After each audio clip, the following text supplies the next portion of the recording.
So I know that what you're thinking about giving your power away. You're like, what does that even mean? 3 steps to get your power back as a leader in 10 short minutes a day. I know you think you probably can't accomplish anything in 10 minutes a day. So you're here if you've lost touch with your own power. You feel like you're grasping. You've given it away and you actually don't even know where the hell that happened. Or you're feeling like you're going backward and not sprinting forward to some big new goal. And look, as the leader of your own life and biz, I know you're busy. And yet, if you don't take this 10 minutes to do these activities that I'm getting ready to share with you, you're not going to be able to hit the next level. That's the truth. So these 3 ways to step into your power as a leader in 10 minutes a day is what is the minimum required. And look, I know you can squeeze in 10 minutes. When I show you what they are and I teach you the why, they're going to be something that becomes part of your daily structure to have freedom. So yes, per day, yes, time on yourself, what you want, and learning the skill to prune off what you don't want. So what is it? Step into your power. You probably kind of already feel powerful, right? At least on the surface, you feel powerful, or on paper, you look so good. But sometimes inside you feel like a flop, right? Maybe you feel like a fake, a fraud, or imposter. And you've hit this plateau and you don't know how to get off of it. And you know the truth. The longer you stay on that plateau, the more you are stagnant, the more it feels like you're actually going backwards. You're not growing. And the problem becomes when you keep doing what you've already done and you've not implemented a new growth strategy, this completely zaps you. This completely zaps you of all of your power.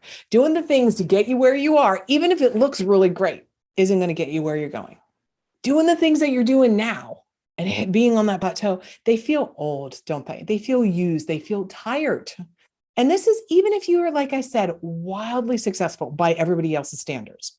But I know you're a type A, go-getter, an overachiever, a high achiever, a shaker and a mover, and like the all-in kind of person. I get it. And we're like, shit, what happened? I used to refer to this mode of like being an overachiever and being all in. This is what I used to call this state of being. I used to call it machine mode. And I really felt like really proud of that. Like I'm in machine mode today. And what I recognized is machines burn out. Their gears get fried.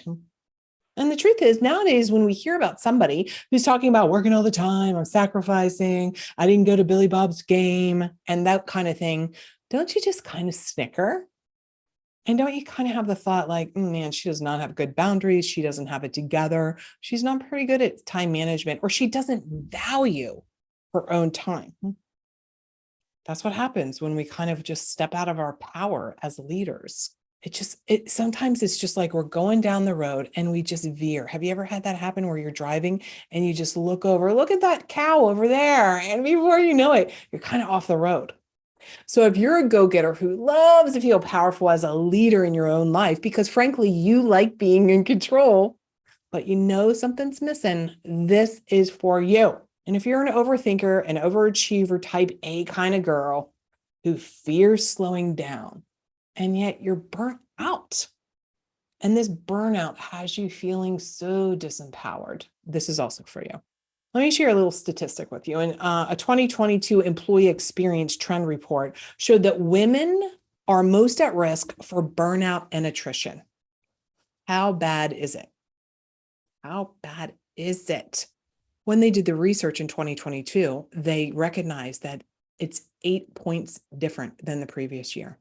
In other words, we feel less in control.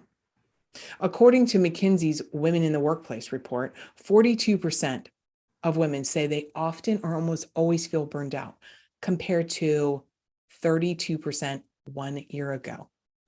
That's gone up 10%. So in other words, 1 in 3 women have considered leaving their career, throwing away their business. I don't want you to do that. Part of it is that you haven't learned these skills. I'm going to be teaching you a lot of skills, but today what we're going to be talking about are how to actually take 10 minutes to do a couple strategies that are going to be life and business changing. The first way is like truly stepping into your power by doing this. You need to get really solid on what you want. Look, you've probably hit a goal and you never went back to update what you've achieved. You're on autopilot, you haven't slowed down, and now you've hit that income plateau. Now you've hit that I'm so busy plateau. Now you've got the people in your team. They're probably not the right fit anymore to take you to where you're going. And you don't really know what the next evolution of your business looks like. You're getting lost in the weeds.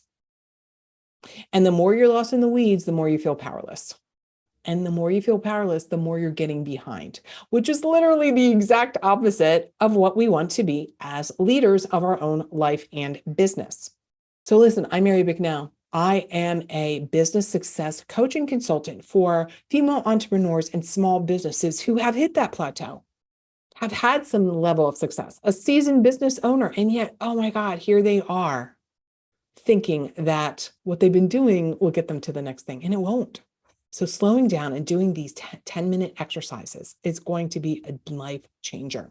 Somehow we think about that moving forward will naturally happen and we'll just hit the next goal, hit the next goal. And that's true a lot in the very beginning of people's businesses, right? Because there's such a learning curve. It's a steep learning curve. So you're getting a lot of things done. You're hitting a lot of milestones.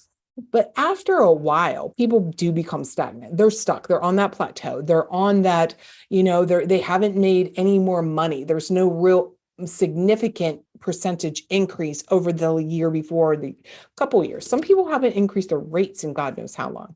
So as the CEO, if you have failed to update your goals for yourself and then for your company, that's one of the problems that's happening.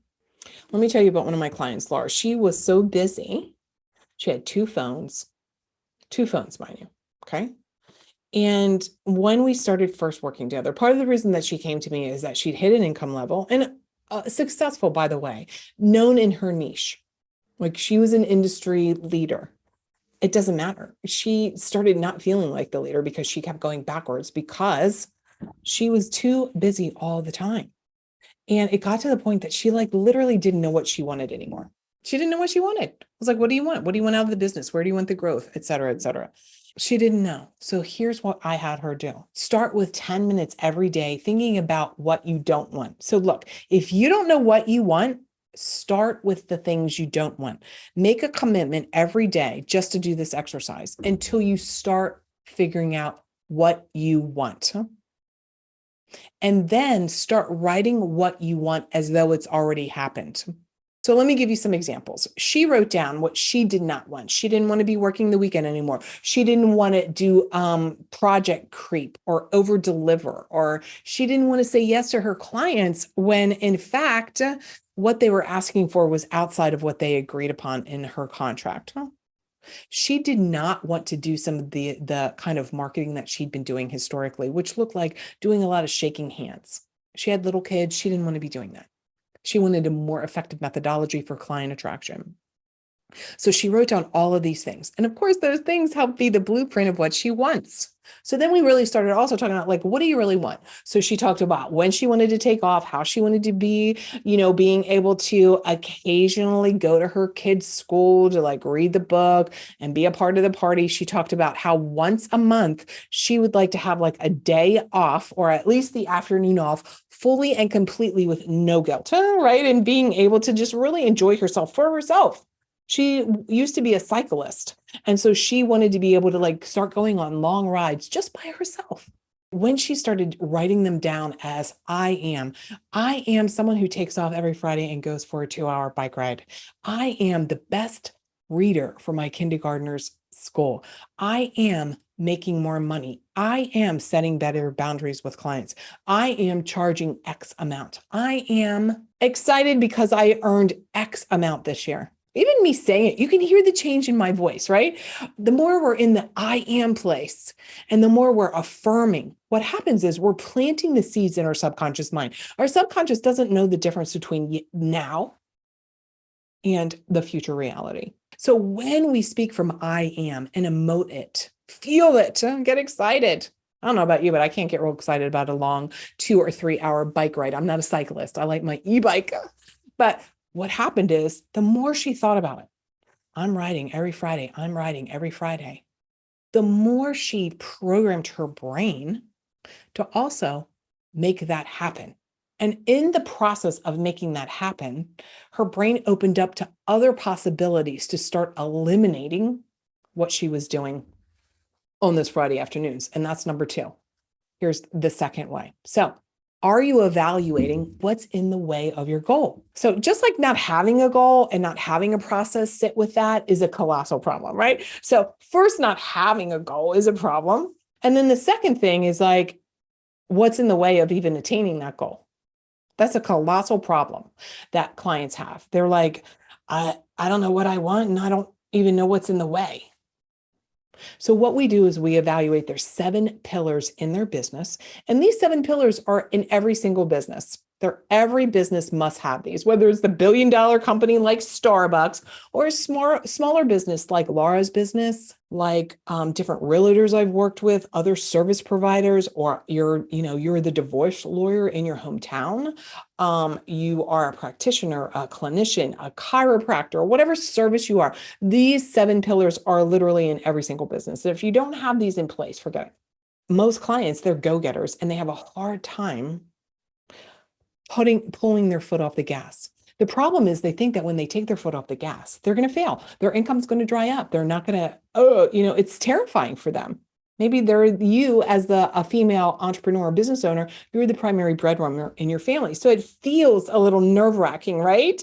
To pull back a little bit to evaluate what's in the way of attainment of your goal.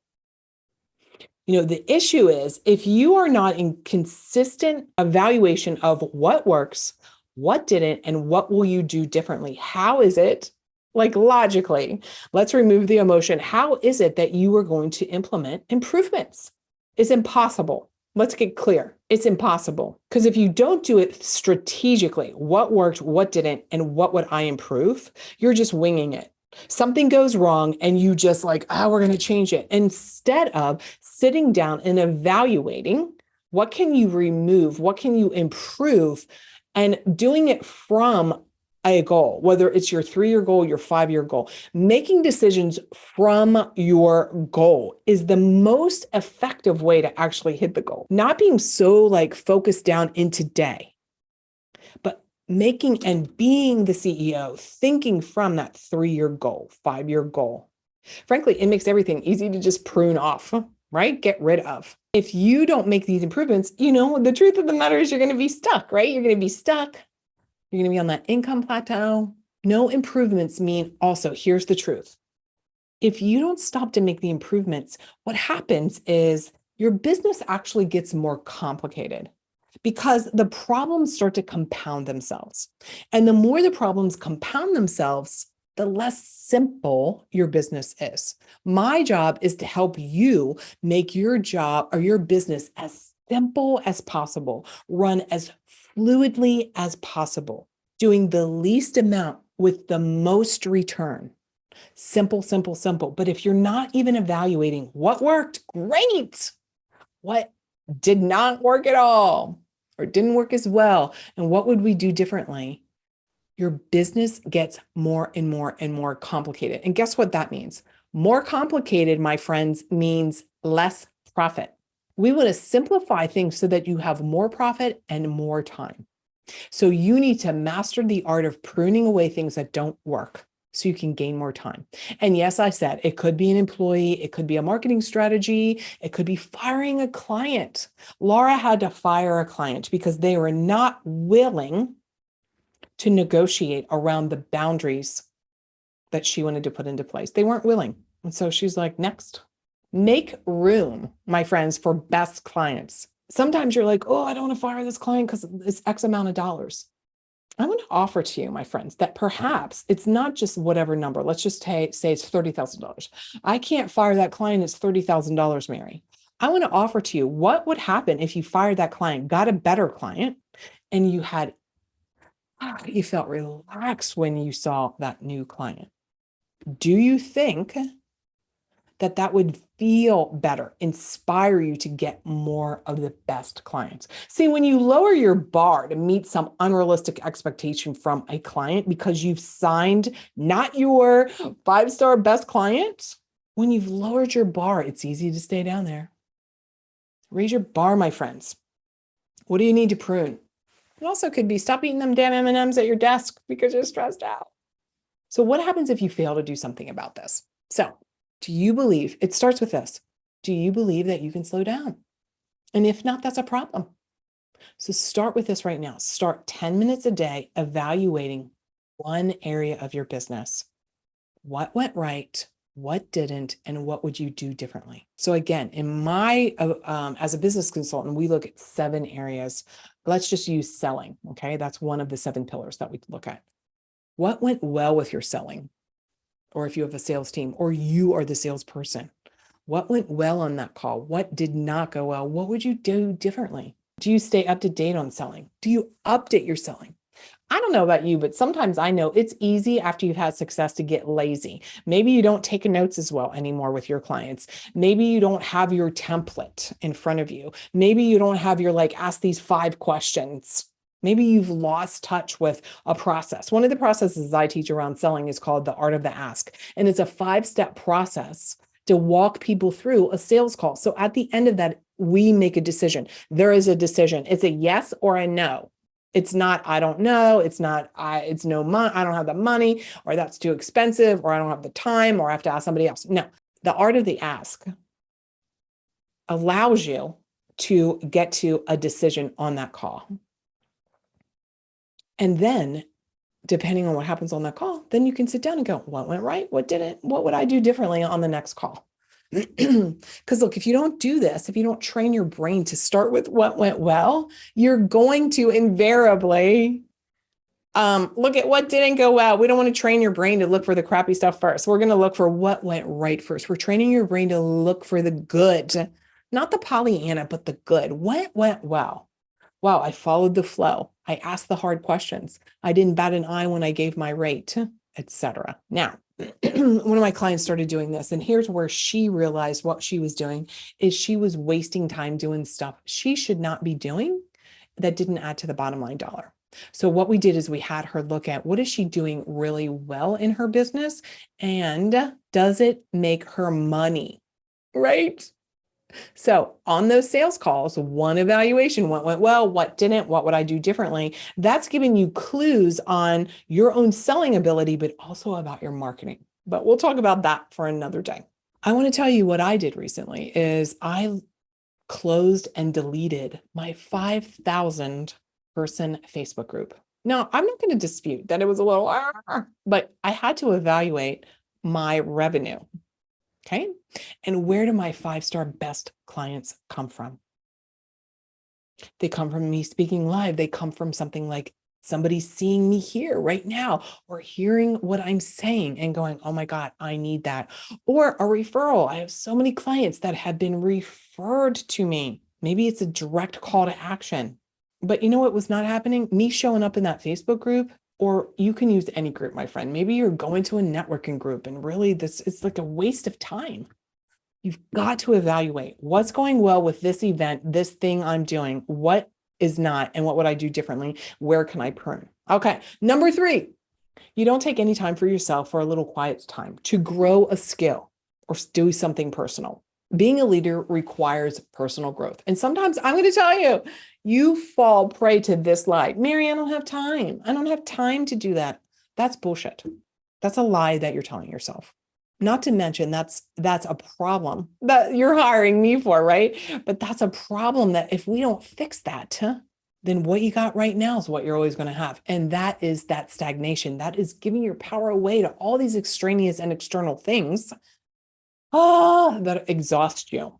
So this is literally what we're talking about, spending 10 minutes a day. So if you don't have 10 minutes a day, like right now, ask yourself, what happens when I'm listening to this woman and she's saying, do these 2-3 things, 10 minutes a day. Are you thinking, I can't do it? So your business is only going to grow to the level that you are willing to grow. So are you listening to something every day? Are you reading something 10 minutes a day?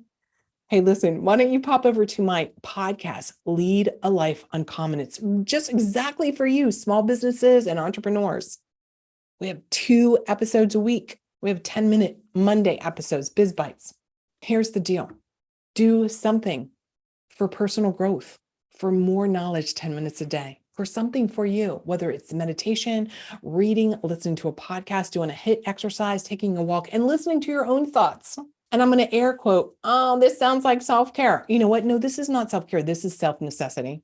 It's reprogramming your brain. You need to realize that. Do you realize, I should say, excuse me, do you believe that you can change your thinking? Here's what I'm going to challenge you. If you're like, I don't really know this whole change your thinking and reprogramming your brain. Here's the truth. So here's an easy yes or no. Do you believe that if you said every day to your child, you are dumb? You're dumb. Every day you're saying, you're dumb, little kid, dummy. Every day you're saying that. You would, first of all, I know if you're listening, you would never say that. And you know why you wouldn't? Because you don't want to program that little kid. It's the same thing with you. I don't have time. I'm so busy. I'm so busy. I'm so busy. I don't have time. You're programming your brain to seek that out. You're programming your brain to seek that out. So you're reinforcing it. Set a timer every day to show your brain you can accomplish things in 10 minutes. 10 minutes a day reading a book, 10 minutes a day painting, clearing some clutter in your office. But the most important thing here is consistency. So when you prove to your brain that small chunks of time you can get things done, your brain's going to be like, holy crap, I want to do things faster, quicker. My job is to help you have bigger, bolder results faster so that you actually have more time. Now, look, I want to tell you that 10 minutes is a small price to pay to gain more time. But here's what happened to one of my clients. Okay. She kept trying to sell me. First of all, she said, I'm not a good salesperson, but let me tell you what she's tried to sell me on. She tried to sell me on, I don't have any time, Mary. I can't do this 10-minute thing a day. I can't do it. So I was like, she sold herself on this lie that she didn't have time. So, it begs the question, like, if you're actually being the leader and taking control of your power around your calendar, doesn't that mean you'll have all the time you want? So anyhow, we went back and forth a little because she was so holding on to that. And you know why she was? Honestly, it was fear, right? If she lightens up, she thought her business would like fall apart. It did not. This is what happened. I'm going to tell you. So I challenged her and I'll call her Sally. I was like, so Sally, you say you don't have any time. And she's like, I told you that. You're way too busy. So let's get in truth here. Let's see how busy you are. So one of the things I had her do is do a time and, my friends, thought tracker. 2 different things. And I was like, look, for 1 week, this is what you're going to do. You're every 30 minutes for 1 week. And then on the weekend, it was every hour. So during the week, during work time, it was every 30 minutes. And then on the weekend, it was every hour. She just had her notebook and like a spiral, like I'm lifting my spiral because I have spirals all over the place. I like writing things down personally. I still like paper, guys. Yes, I have a lot of stuff on electronics, but I still like paper. So anyhow, I had her write down every 30 minutes, just a quick sentence, not in detail what you're doing, but just like sales call, email, talking to client, talking to team. And next to it also, what was she thinking? What was she thinking about what she was doing? And what we found out, of course, was that partly what she was doing are things that were not worthy of her doing as the CEO. She was doing a lot of things that other people should be doing. She had 0 downtime, and her thoughts around all of the things that she wrote were like, oh my God, I'm so busy. I have so much to do. I don't feel like talking to that person right now. The more she was saying that and the more she was telling herself she was busy, guess what was happening? She was programming her mind to be right. So this is what we did. After she did that, I had her do what I call the MADE process, MADE. So right next to every single thing that she did, we use the MADE. And it's an acronym that stands for me, automate, delegate, and eliminate. And lo and behold, when she went methodically, now, yes, this took more than 10 minutes, but when she went methodically through and next to each thing, she's like, me. In other words, she's the only one that can talk to certain clients, right? Not her staff or her team member. What could she automate? What could she delegate? What in the hell could she eliminate? What she recognized is she actually gained 7.5 hours per week. 7.5 hours. Can you imagine how much more empowered she felt? Let me tell you, she felt like a rock star. She felt so much more in control. And that 7.5 hours allowed her to sit and think. And she started implementing 10 minutes a day. And she started having 10 minutes a day to listen to her own thoughts. And out of that 7.5 hours, actually, we blocked out 1 hour per week for what I call CEO think time. She gave herself the opportunity to think about where she's going. What does she want? And through that process, her brain started seeking out opportunities that were right in front of her before. But because she was so busy, she literally couldn't see them, or they would come across and she would just poo-poo them away, right? She would just be like, oh my God, I can't do that. It's so busy. Now she actually recognized how much time she had. That's the power of 10 minutes a day. That's the power of your time and thought tracker too. Little steps, small steps will allow you to feel more empowered again, to step back into your leadership. I know that you started your business specifically because you wanted to serve people, but you also wanted to make a shit ton of money and you wanted to do cool, fun things, right? Time, freedom. So look, if nothing changes, nothing changes. This is something that I am brilliant at helping you. Brilliant at helping you. I want to help you create a big, bold life in biz. So I'm going to invite you to a complimentary call, a business breakthrough call, marybicknell.com/call with Mary. And this is what we will do on your call. We're going to go through methodically those 7 pillars that I talked about that I always evaluate with clients. One of them is selling. There's others, of course. We're going to look at them methodically and find out where you are, how successful these are. Like, do you have things in place to maximize these 7 pillars so that you can get your time back, that you can actually make more money and things can be simpler? Once we look at those 7 pillars and make a plan around them, then we can have a conversation. Does it make sense for me to help you implement that? Help you walk alongside of you while you're executing that? Getting you feedback, accountability. Make sure you get on a call with me. But until then, hey, pop over to get my freebie. This is about the fear that I know might be bubbling up for you right now. marybicknell.com/freebie. And what I'm going to do is I'm going to give you one of the trainings and workshops called the Fear Breakthrough Formula that I like to get clients. And I want to give it to you. And what it will do is help you look at where these fears are about slowing down, charging more, all of the things that may be blocks to you having every single thing that you want. So until next time, remember, you deserve to have a big, bold life and biz. Talk to you soon.